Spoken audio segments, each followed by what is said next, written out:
हमें डिस्क क्यों होती है?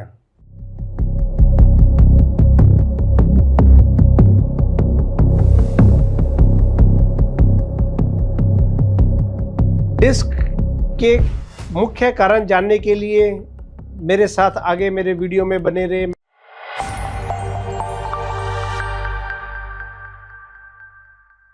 मैं हूं doctor Neeraj Yadav, the knee and spine centre से।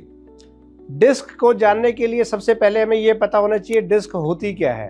हमारी एक हड्डी और दूसरी हड्डी के बीच में जो एक सॉफ्ट स्ट्रक्चर होता है उसको हम डिस्क कहते हैं। यह सॉफ्ट स्ट्रक्चर बाहर से एक बहुत टाइट स्ट्रक्चर से जुड़ा रहता है जिसको हम एनुलस बोलते हैं।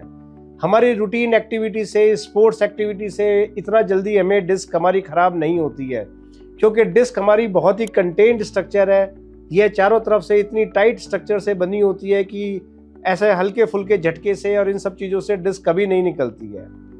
डिस्क के निकलने के मुख्य कारण प्रोलॉन्ग स्ट्रेस टू डिस्क, हम ज़्यादा जंपिंग हम कर रहे हैं या हमारा जंप की तरीका हमारा गलत हो गया है, हमें सडन जर्की मूवमेंट लग गई है जिससे कि एकदम से डिस्क पे इतने सीवियर प्रेशर आए कि डिस्क बल्ज होके बाहर निकल गई है। दूसरा कारण कि हम आगे झुक के कोई भारी वजन उठा रहे हैं और हमारी मांसपेशियों की क्षमता उतनी ज़्यादा नहीं है जितना कि हमने वजन उठा लिया है, उससे हमारी कमर में झटका आता है और हमारी डिस्क निकल सकती है।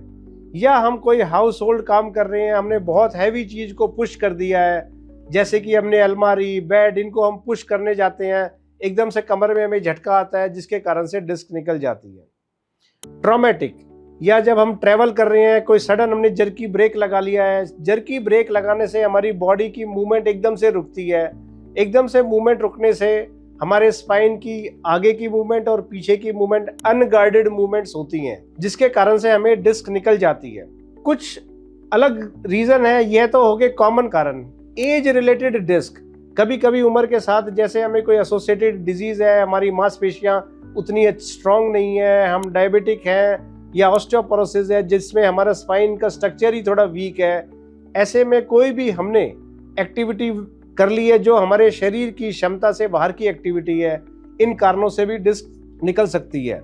जो एज रिलेटेड डिस्क जिनको बल्ज होते हैं वह ज़्यादातर खाली केवल डिस्क नहीं होती, उम्र के साथ हमारे स्पाइन के आजू बाजू वाले जो हिस्सा है उसमें मांसपेशियां हमारी टाइट होने लगती है और जो स्पाइनल कॉर्ड हमें फ्रीली मूव कर रही थी वह अब उसको सांस ब्रीथ करने में थोड़ा स्पेस ना मिलने के कारण से माइल्ड डिस्क भी सिम्टोमेटिक हो जाती है। तो एज रिलेटेड डिस्क अलग है और ट्रॉमेटिक और लाइफस्टाइल डिस्क जो है वह अलग है।